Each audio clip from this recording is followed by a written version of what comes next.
From Daily Trust News Center, this is News Hour. Tonight on News Hour, confusion at APC National Secretariat as Niger State Governor Sani Bello inaugurates state's chairman. Suspended DCP Abba Kyari pleads not guilty to drug trafficking charges, remanded in NDLEA custody.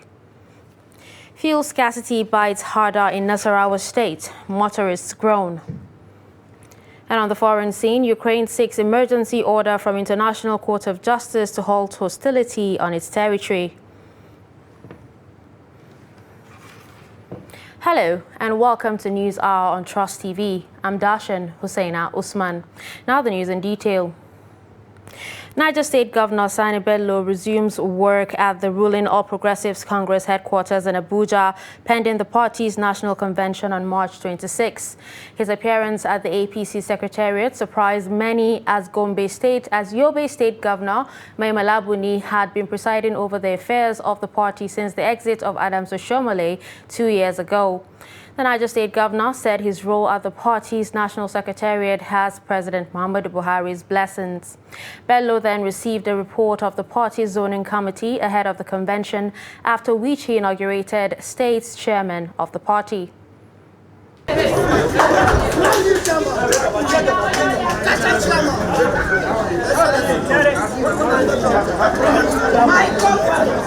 work has just begun.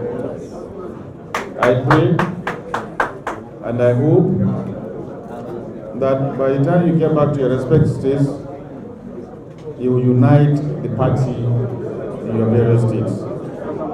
Please, let bygones be bygones. You have to bring everyone together, those that were for you and against you. What we want is a unified APC in your various states, because we have elections around the corner, and we hope and we pray, and by God's grace, I believe God will answer our prayers. We expect a better result in 2023 than in 2019. We want to ensure that all hands are on deck. This is not the end of the show. We have to get everybody together to ensure that victory is ascertained in the coming elections. They have already inculcated discipline in our mind to take everybody together to carry this party to the next level. By God willing, inshallah.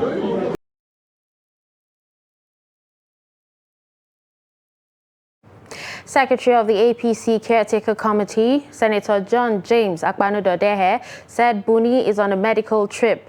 State governors present during the event held at the APC National Secretariat in Abuja are Kogi Governor Yahaya Bello, Lagos Babajide Sanwo-Olu, and Imo's Hope Uzodinma.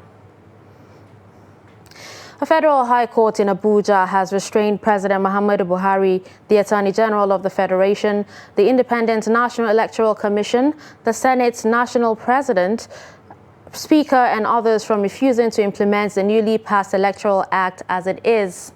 Justice Inyang Ekwo, in a ruling on Monday, also restrained the Senate President, Speaker, INEC, and 7 others from acceding to Buhari's request that the National Assembly reworks the new Electoral Act by deleting Section 84, subsection 12 of the new law.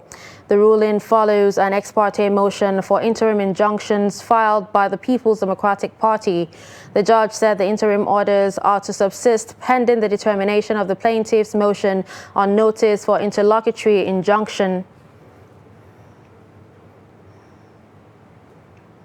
A federal high court in Abuja has restrained President Muhammadu Buhari, the Attorney General of the Federation, the Independent National Electoral Commission. We apologize for that mistake. We'll take that particular story again. Federal government on Monday inaugurated a 7-member committee set up to renegotiate the federal government Academic Staff Union of Universities 2009 agreement, with the union failing to send a representative to attend the meeting. President of ASU, Emmanuel Osodeke, said the union had no business attending the meeting expected to renegotiate agreements between the government and the university-based unions. In 2020, former president of ASU, Abiodun Ogunyemi attended the inauguration of the panel, chaired by Professor Manzali Jibril, which produced the draft proposal of 2009 in May last year, which ASU is insisting must be signed by the federal government. Meanwhile, the new government team inaugurated on Monday is chaired by Professor Emeritus Nimi Briggs, Pro-Chancellor Alex Ekweme, Federal University Ndufu Alike Ikwo. Inaugurating the panel on Monday, Minister of Education Adamu charged the committee to come up with the proposed draft agreements within 3 months from the date of inauguration. Still on education, Academic Staff Union of Universities, Academic Staff Union of Ahmadu Bello University Zaria insists Kaduna State Governor Nasser El-Rufai must respect the rule of law. The union also asked the Senate of the institution to formally withdraw his degree certificate. The report. Based on the foregoing, we, the in-house unions of Ahmadu Bello University Zaria, viz. ASU, NASU, SANU and NAT, call on the authority of Ahmadu Bello University to institute another legal action on the government of Kaduna State and demand for compensation on the destruction of the whole of the college, felling of trees, distortion of flora and fauna, and the entire environment. 2, the Senate of Ahmadu Bello University to formally withdraw the degree certificates awarded Nasir Ahmed El-Rufai as his many actions are in contravention of the requirements in character and learning deemed worthy of Ahmadu Bello University degree award. Still on education, National Association of Academic Technologists has threatened to embark on indefinite strike action if by March 31st, the federal government fails to address the lingering grievances of the union. The strike threat is contained in a statement issued by the National Secretary of the Association, Abubakar Yusuf, and read by the branch chairman of NAT of Michael Akbara University of Agriculture, Umudike, Kenneth Nwaji, during a press briefing on Monday in the university. According to the statement, the union, during its Zoom meeting with its National Executive Council slated for March 17, will take a decision on a possible 2-week warning strike before proceeding on an indefinite strike if their demands are not met before the expiration of the deadline. The association enumerated some of its grievances to include the near comatose state of laboratories and workshops, studio equipment and accessories in both federal and state universities, non-release of funds for payment of earned allowance, failure to release enabling circular for contests 14 and 15, among other issues. Suspended Deputy Commissioner of Police Abba Kyari appears before Federal High Court in Abuja on Monday to answer drug trafficking charges leveled against him by National Drug Law Enforcement Agency. Trust TV's Madia Umar reports that Kyari, through his lawyer Kano Agabi SAN, prayed the court not to remand him to prison custody, preferring instead to remain in the custody of the National Drug Law Enforcement Agency pending the hearing and determination of his fresh application for bail on the 14th of March. The suspended Deputy Commissioner of Police Abba Kyari arraigned before the Federal High Court in Abuja alongside 6 orders on 8-count charges bordering on conspiracy, obstruction and dealing in cocaine and other related offences. Abba Kyari and 4 officers pleaded not guilty to the charges. 2 civilians, Umwebe and Ezenwani, pleaded guilty to the charges. Pleas of the suspects were taken, but Kyari praised the court to be allowed to stay in the NDLEA custody till the next adjourned date. His counsel, a senior advocate of Nigeria, speaks on the day's proceedings. At this stage, the trial at the preliminary stage of the trial, and the concern of the legal team, is the freedom of our clients. So we've put in application for bail, and hope to argue it in the next adjourned date. And they pleading guilty or not guilty, that is left for them and their defense counsel. Well, that is for those who pleaded. My clients did not plead guilty. And as such, all I'm after now is securing the freedom of them, their application for bail. This way.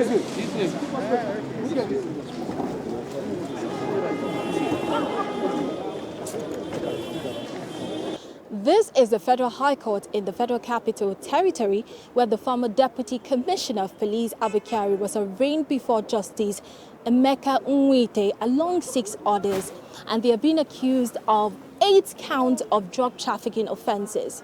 In the courtroom where the charges was read to them, Abakari and the other officers denied allegations, but 2 defendants, Umebe and Izinwane, pleaded guilty to the allegations.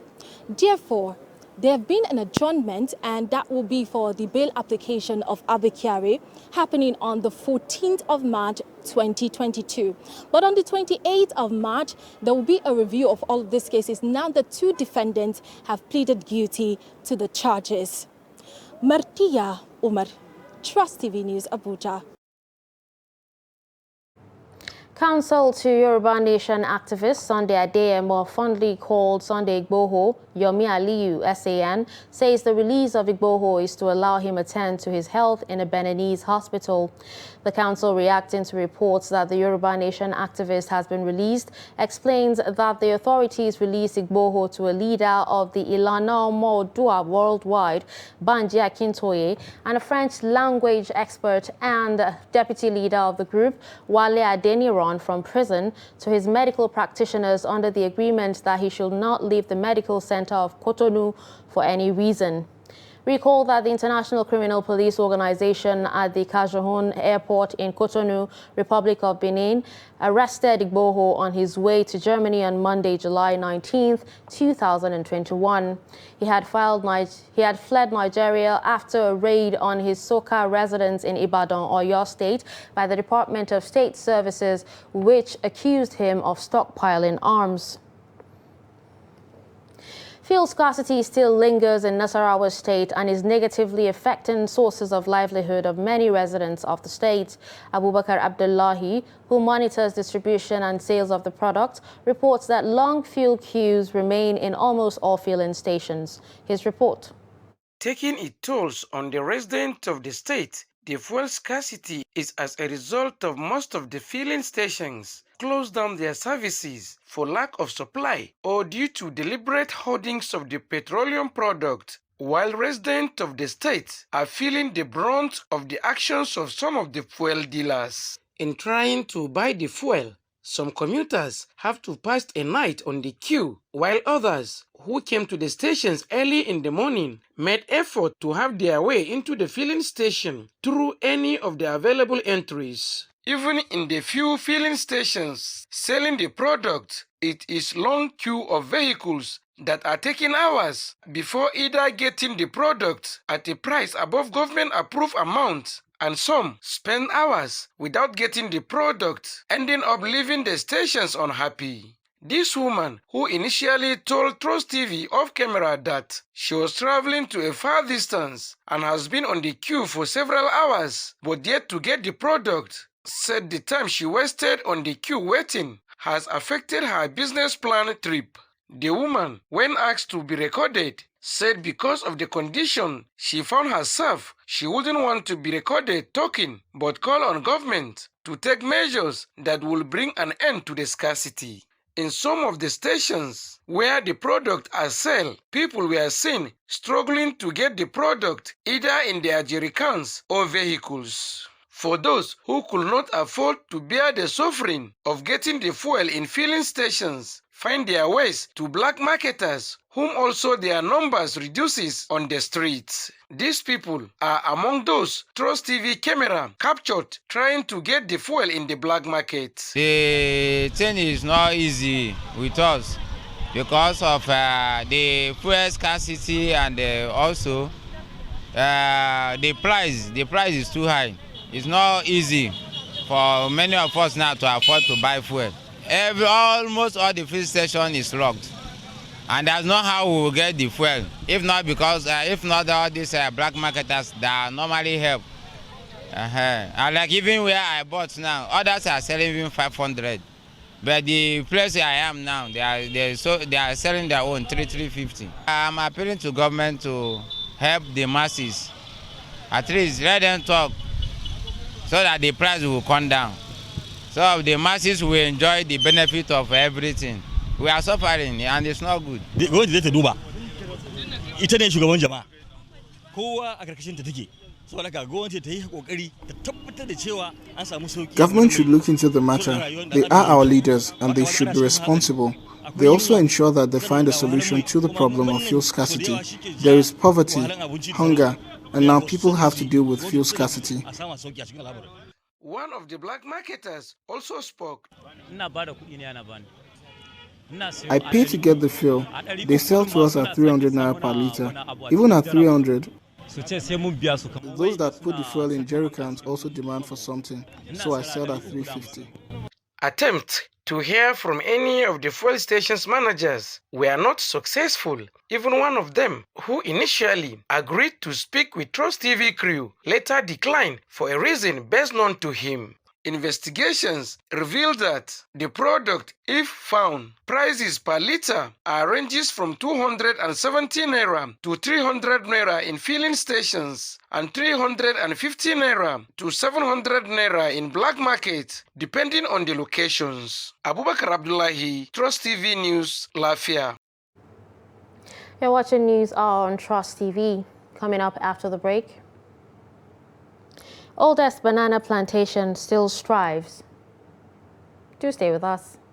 The idea was to give the interim government confidence that there is somebody, a military man, who is well known, who can be accepted.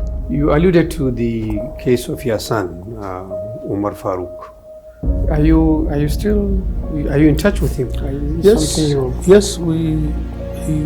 phones us 2 times, sometimes 3 times in a month. As always, when I'm talking about late Abiola, I still thank my God for directing me on things to do when he gave me that leadership of this country.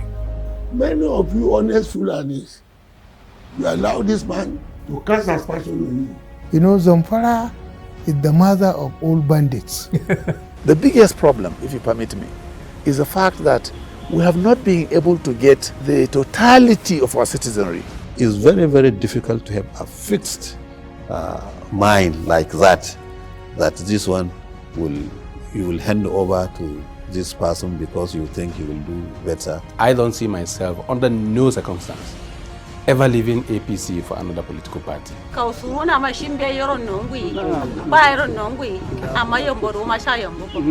Here on the Mambila Plateau.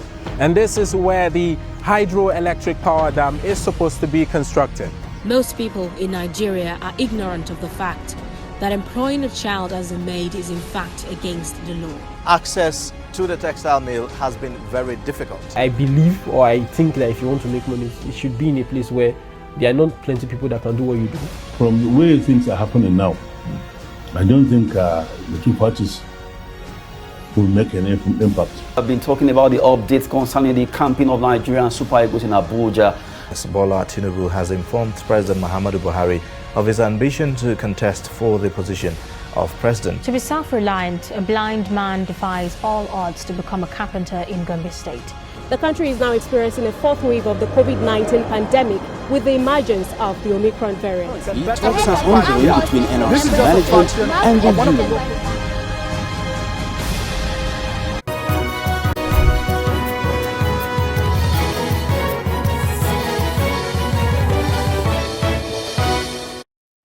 Welcome back. You're still watching News Hour on Trust TV.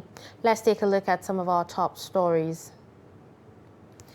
You heard that Niger State Governor Sani Bello resumes work at the ruling All Progressives Congress headquarters in Abuja, pending the party's national convention on March 26.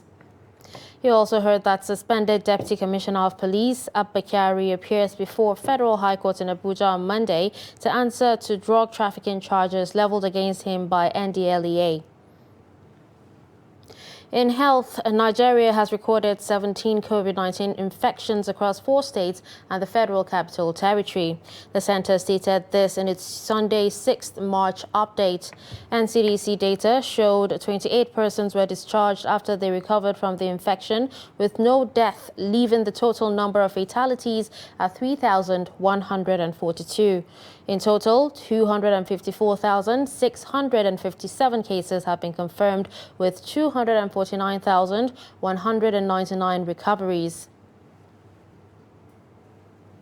Similarly, Nigeria's Center for Disease Control's latest epidemiological report shows that Lassa fever killed 98 Nigerians in 15 states in the last 2 months. The report says since the beginning of the year, 140 confirmed cases of Lassa fever were reported from 21 states and 79 local government areas, while 559 persons are currently undergoing treatment at treatment centers across the country, with 38 healthcare workers being affected so far. Meanwhile, a total of 90 confirmed new infections were reported in 1 week between February 21st to 27th, 2022. Also in the said week, 12 deaths were recorded in 6 states, namely Ondo 3, Edo 3, Bauchi 1, Benue 1, Ebonyi 2, and Kogi 2. Banana grows in tropical regions of the world with a temperature of between 15 degrees and 35 degrees Celsius, with moderate rainfall and low wind. While Nigeria is suitable for this, banana grows mainly in the southern parts of the country. Research, however, shows that it can also grow in the north, though farmers have not shown much interest. In this exclusive report, Trust TV correspondent Idris Jibrin traces the first and possibly the only banana plantation in the northern city of Kano. His report. Banana plantation and of course its farming activities is commonly practiced in the middle belt and southern part of Nigeria, with a temperature which is suitable for banana farming. In far northern Nigerian city of Kano, we trace this farm, which is the only banana plantation in this part of the country, even though a tropical region in Nigeria where banana can also grow. But this is the only one. So we are here to find out how the owner manages to sustain it for over 20 years since he first started growing it. Uba Idris Dan Hassan is a retired custom officer who invested his retirement benefits in this 3.9-hectare banana plantation in Kano. His idea of banana farming was conceived some 20 years ago when he first started fish farming and later realized that it goes hand in hand with banana farming. When I was reading up and down, I found out that banana grows very well with fish waste.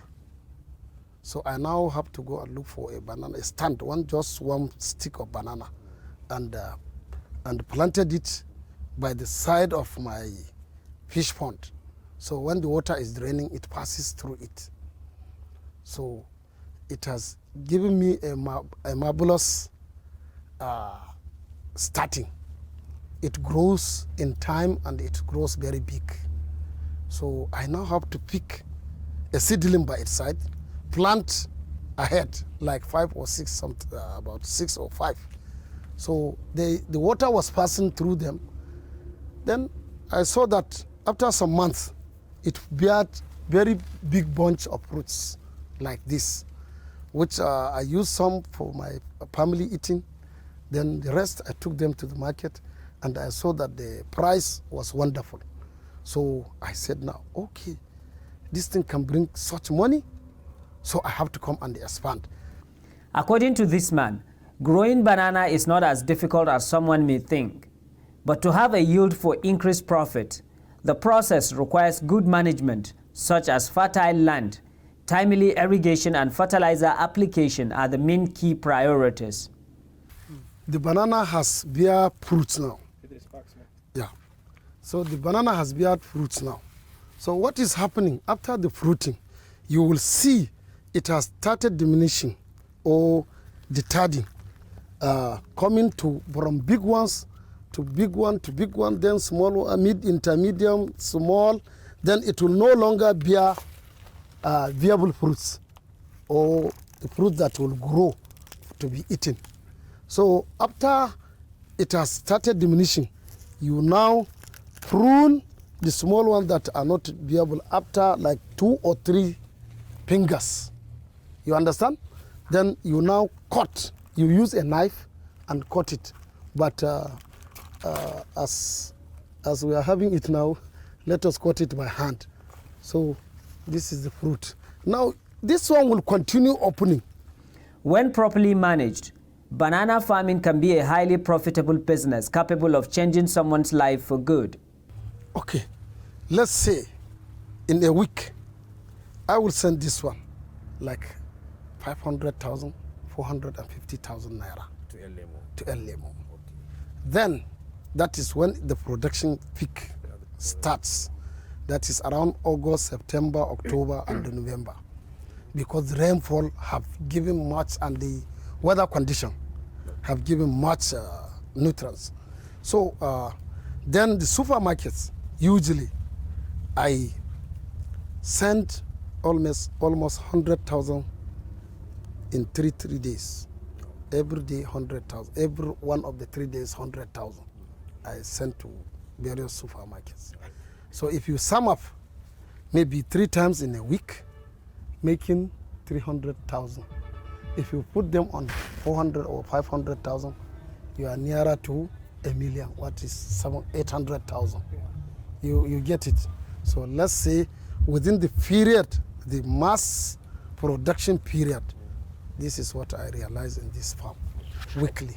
In a tropical Kano state, where the average temperature is located at 500 meters equivalent to 1,600 feet above the sea level in the north, farmers have not shown interest in banana farming despite its economic advantage. The education and the knowledge, I believe, is what contributed to our people not engaging.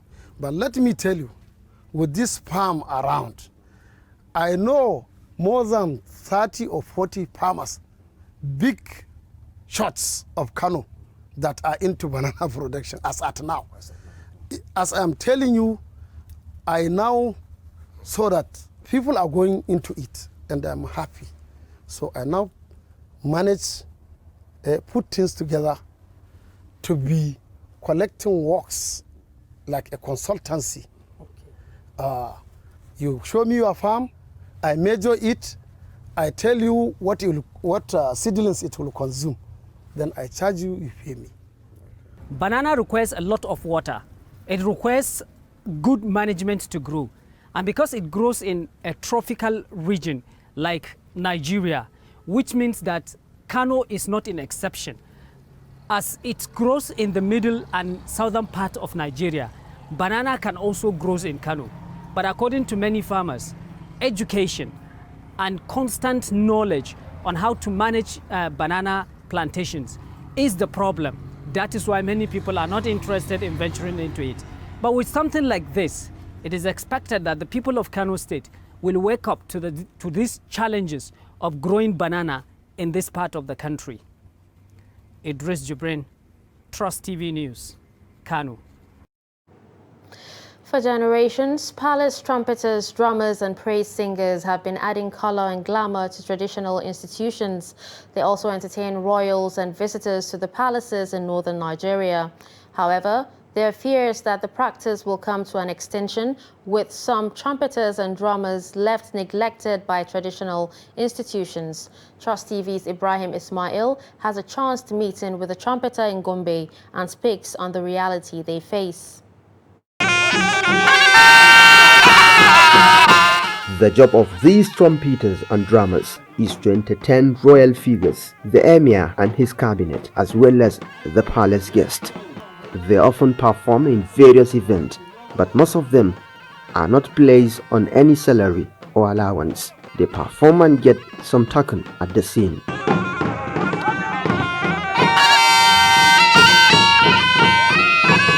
Salisu Adamu is the leader of this group. He has been in the job since he was a teenager. To mun tashi mun dan fara karatu yanayi na rayuwa wani lokaci ana dan samun rashin. We were schooling, but because of lack of support, I decided to learn this job so that I can fund my education. Although the business is engulfed with multiple challenges, Salisu admitted that he has made some progress. We thank Allah. I was not like this before. We entertained the emirs from one emir to the other, or even at one palace. We made some progress in life, though we aren't rich.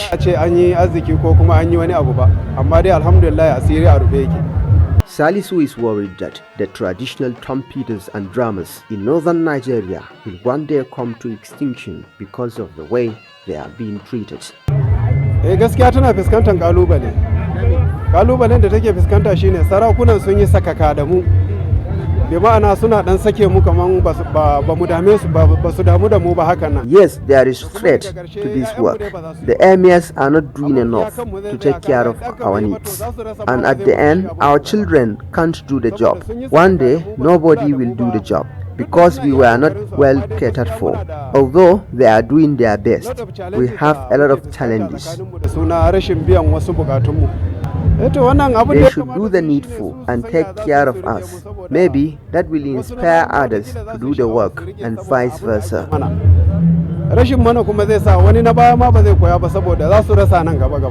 The hope of these drummers and trumpeters is for the traditional institutions in northern Nigeria to take a step toward improving their plight to preserve the tradition. From Gombe, Ibrahim Ismail reporting for Trust TV. Former Police Commissioner, Federal Capital Territory Abuja, Lawrence Alobi, has commended Media Trust Foundation for its corporate social responsibility towards making the society better. He made the commendation on Monday while presenting a paper titled Map of Crimes in Nigeria during the opening training for over 40 journalists from various media houses across the country. The training, titled Understanding Crime Reporting Training Agenda, jointly sponsored by Media Trust Foundation and MacArthur Foundation, held at the Daily Trust office in Abuja. In their separate remarks, the Program Director of Media Trust Foundation, Theophilus Abba, Member Board of Director, Media Trust, Malam Manir Dang Ali, and Executive Director and Editor-in-Chief, Daily Trust, Naziru Mikailu, said the foundation is interested in giving back to the society with the little it makes from the system. Control. The journalists also have a duty to relate with the police. And the police also should also understand that the journalist is not there against the police, and the police is not against the journalist. There should be that collaborative harmoniously between the journalists and the police for them to work together. They should understand each other's mandate. They are there to work for the interest of the society, so there should be no conflict. And that's why I recommend that both the police and security and the mass media should build capacity of their officers and personnel on the principle and practice of emotional intelligence, so they can be able to know how to control their emotions and also manage other people's emotions in the course of their duties. The objective of this training is to bring about a better reporting of cities and crime. Now, in Nigeria today, people are tired of the kind of reporting that we do, reeling out figures.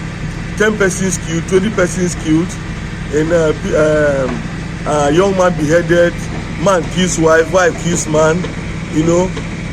Those headlines are not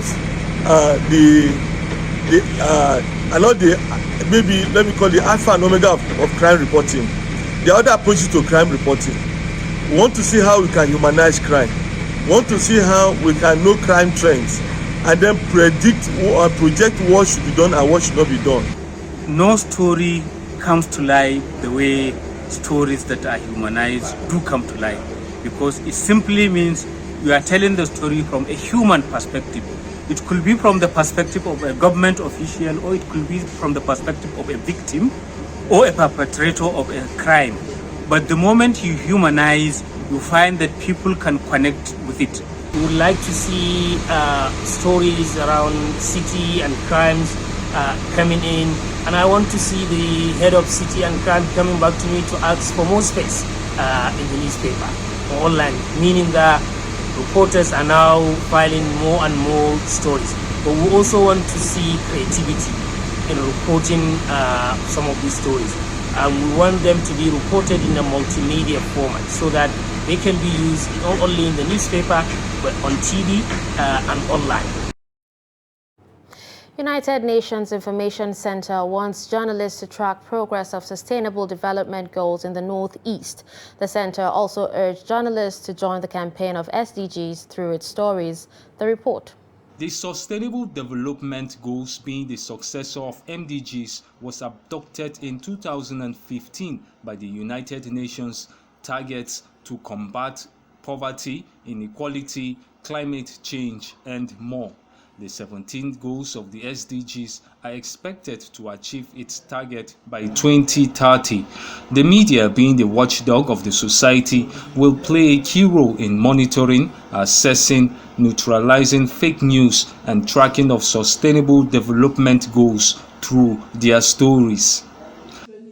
Today, over 2/3 of the people access the news in one form or the other, at least once every day. This goes to show the significance of your roles as journalists in helping to shape the content that Nigeria consumes. Hence, the training will provide you with better understanding of the 2030 Agenda for Sustainable Development, the implementation progress we are making in Nigeria. Some journalists described the workshop as timely and an eye-opener. And I think this is very important for us to know that it's not just fake people, and we know how to report it, not fake news, but the fact about what they are doing is very important. My advice is for them to report good, correct news, fact news, not fake per se, but they have to verify, to balance the story, to know that actually what they are reporting is actually the right things. It's just today that I'm knowing that they are accessible to Nigerians, that it's not just what they do, but we as journalists can have access to them to find out what they are doing, to confirm what they are doing, and then to let it out to the public for their consumption. I advise my other colleagues to make it a point of duty to preach out whatever they learn here, to make the local people in the grassroots and people around them to understand what SDG is all about, what they should expect from them, and what questions they should ask in order to get solutions for their environmental and whatever problems they have in Nigeria.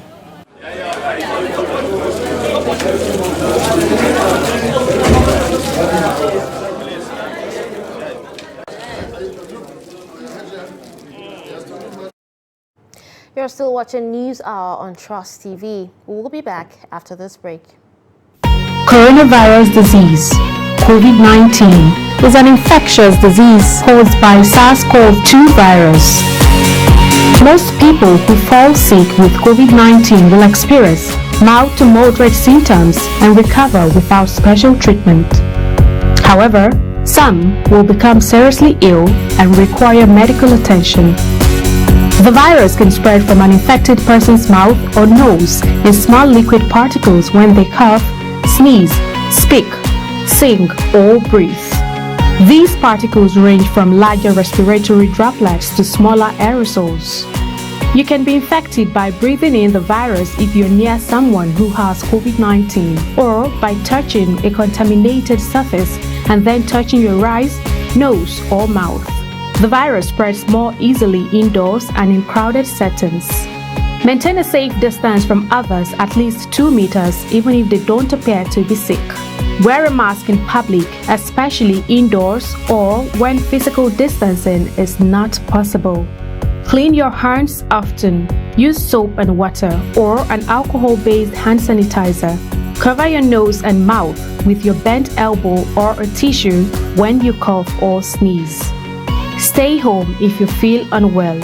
Get vaccinated.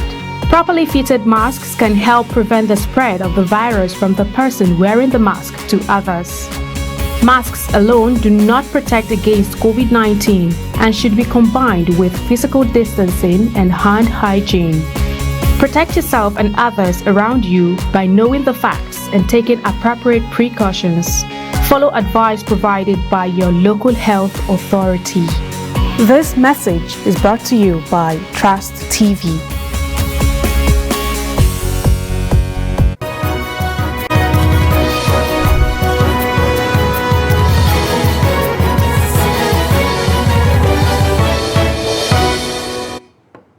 Welcome back. Group Executive Director, Gas and Power, Nigerian National Petroleum Corporation, Abdulkader Ahmed, says Kaduna State will access 900 megawatts of power after completion of the Ajaokuta-Kaduna Kano natural gas pipelines, which is at 73.3% completion. Fatima Saleh has more. While speaking at a public lecture in Kaduna, the director says the project is costing the federal government about $3.5 million. He says the project is split into three to ensure speedy completion and given a timeline of 2022. For the young ones, if they come now and say if refinery that is functioning, it makes it easier for them to buy into the explanation, the opportunity that I have. But the situation where the referendum is not working and we are still sounding irrelevant in the explanation, they will struggle to believe you. And that's why AAA is a case study. We are able to put the pipeline in place. The unit cost here, UTC, of delivering 1 megawatt of power will be. And on the high price of domestic cooking gas, Abdulkader says the exchange rate, demand and supply gap, as well as the over-reliance on original equipment manufactured leads to the increase. He assured that the government is managing efforts to unlock gas reserves to serve as domestic gas. Fatima Saleh Laden, Trust TV News, Kaduna. Let's join Chamunda Beng for business news.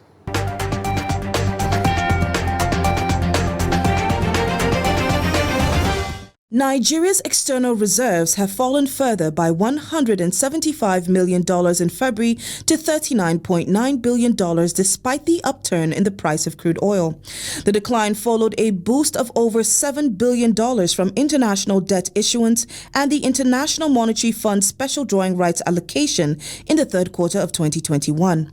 According to data from the Central Bank of Nigeria, CBN, the external reserves, which closed at $40.52 billion in December 2021, dropped to $40.04 billion at the end of January this year. The Naira weakened across markets in February at the parallel market. Rates opened at 566 Naira to $1 and closed at 574 Naira to $1, depreciating by 8 Naira. At the investors and exporters window, the local currency depreciated by 1 Naira 33 kobo to 416 Naira 67 kobo to $1, as the activity level at the window dipped by 15.5% to $80.3 million. Federal government has issued the request for proposal to intending private investors on national carrier. This was shared in a statement via the official Twitter handle of the Ministry of Aviation on Monday. According to the federal government, this is part of the efforts towards diversification of the economy and to promote economic growth. The statement also added that the private sector partners are expected to comprise of Nigerian financial and institutional investors with a minimum 46% shares, so that way the total Nigerian shareholding will hold a minimum of 51% of the shares of Nigeria Air, including the 5% non-interactive federal government share as required by international laws for a national carrier. Minister of Aviation Hadi Sirika, while making the announcement, said because the government will own only 5% of the airline shares, it will go ahead with the air operator certificate, which has already begun. He further stated that the federal government will give the prospective investors a few weeks to respond to the request. This will be followed by an announcement concerning the winning bidder. Oil is trading near $140 a barrel in the early hours of Monday after reports the Biden administration is considering whether to prohibit Russian oil imports into the U.S. without the participation of allies in Europe. The report sent Brent crude grade soaring to as high as $139 a barrel in Asia trading Monday, fanning supply fears in a very volatile market. Brent crude oil has gone up to as much as 18% before pairing gains, while U.S. equity futures dropped on the prospect of accelerating inflation. Oil traders now say they expect oil prices to reach $200 a barrel by the end of March. Surge in prices since the invasion of Ukraine has thrown energy markets into disarray and has the world preparing itself for a major inflation.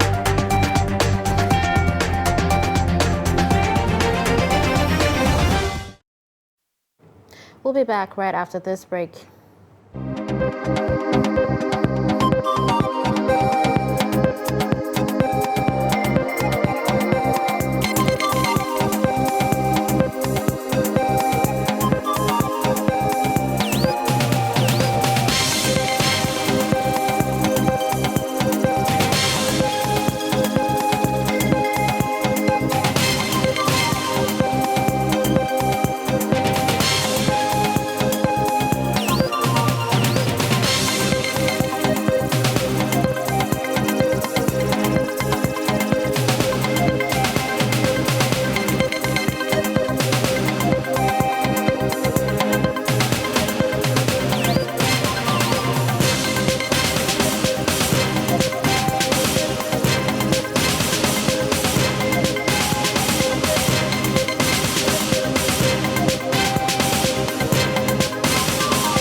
The idea was to give the interim government confidence that there is somebody, a military man, who is well known, who can be accepted. You alluded to the case of your son, Umar Farouk. Are you in touch with him? Yes, yes, he phones us 2 times, sometimes 3 times in a month. As always, when I'm talking about late Abiola, I still thank my God for directing me on things to do when he gave me that leadership of this country. Many of you honest Fulanis, you allow this man to cast aspersion on you. You know, Zamfara is the mother of all bandits. The biggest problem, if you permit me, is the fact that we have not been able to get the totality of our citizenry. It's very, very difficult to have a fixed mind like that this one you will hand over to this person because you think he will do better. I don't see myself under no circumstance ever leaving APC for another political party. Now,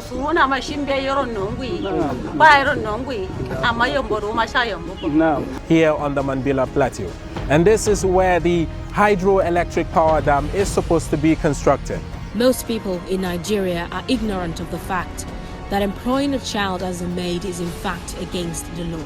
Access to the textile mill has been very difficult. I believe, or I think that if you want to make money, it should be in a place where there are not plenty of people that can do what you do. From the way things are happening now, I don't think the two parties will make any impact. I've been talking about the updates concerning the campaign of Nigerian Super Eagles in Abuja. Bola Tinubu has informed President Muhammadu Buhari of his ambition to contest for the position of president. To be self-reliant, a blind man defies all odds to become a carpenter in Gombe State. The country is now experiencing a 4th wave of the COVID-19 pandemic with the emergence of the Omicron variant. Talks are ongoing between NRC management and the union.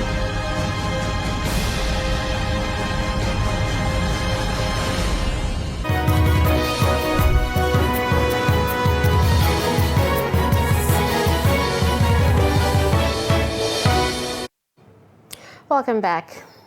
Moving on to more news. Registrar of the Joint Admissions and Matriculations Board, Professor Ishak Oloyede, has called on Nigerians to stop discrimination against education of the girl child. Oloyede gave the advice in Ibadan during a lecture with the theme Celebration of the Girl Child Education in commemoration of the elevation of Professor Morufat Balogun to the rank of professor. She also used the opportunity to mark the 55th birthday of her Mr. Abdurrahman Balogun, her husband and head of the media unit Nigerians in the Diaspora Commission, NIDCOM. All child matters, not just the girl child or the boy child. Because statistics coming from the university, if you go to registration centers now, you'll see that not less than 60% of those who are registering for UTME are girls. So it used to be in one part of the country. It has spread now. It has become an issue also in this part of the country. I think the emphasis, so that we do not just continue to change our slogan. I think what is important is education of every child matters.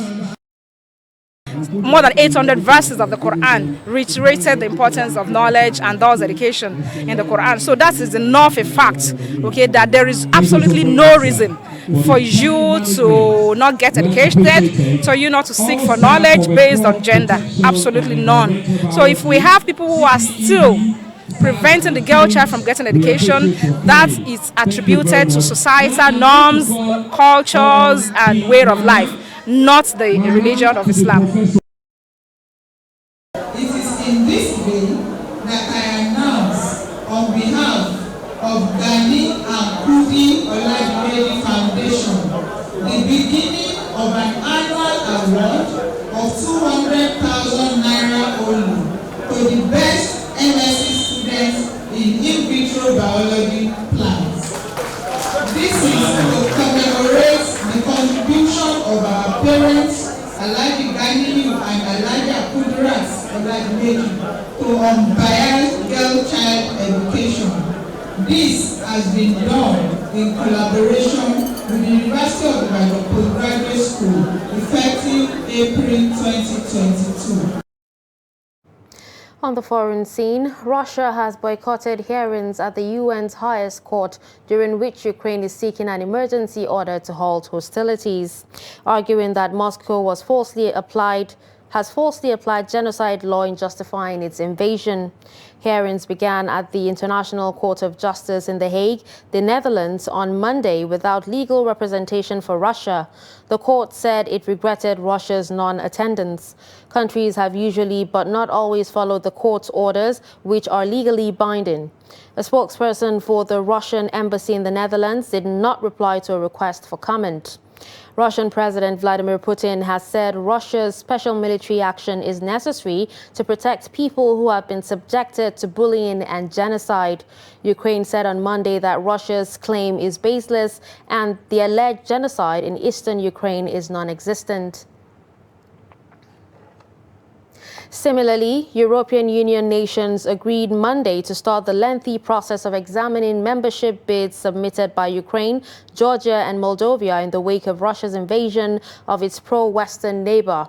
EU nations said Monday they would begin examining membership applications submitted by Ukraine, Georgia and Moldova in the wake of Russia's invasion, a move sure to antagonize Moscow.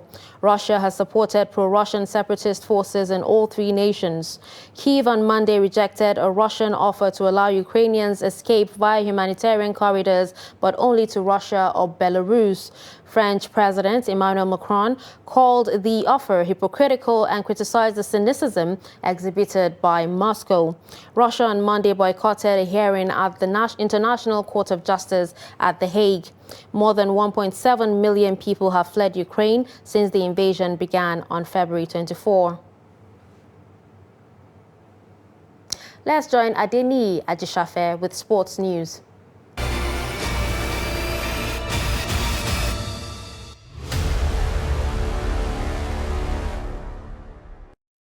Nigerian Cricket Federation (NCF) says a six-nation T20 Invitational Cricket Tournament will hold in Lagos.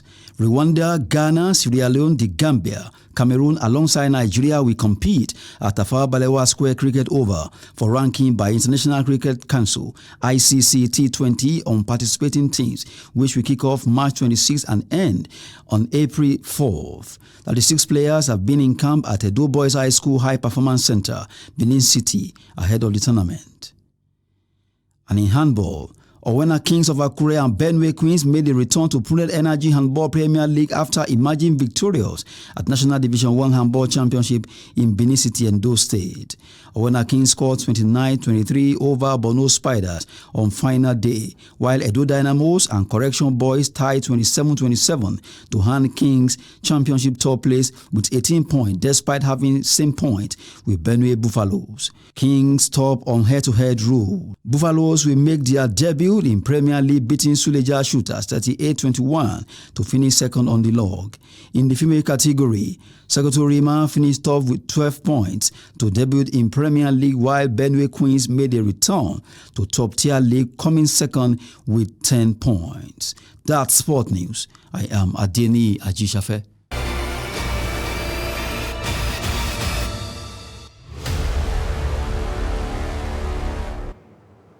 We've come to the end of News Hour on Trust TV. Don't forget to follow us across all our social media platforms. I'm Darshan Hussaina Osman. Thanks for watching.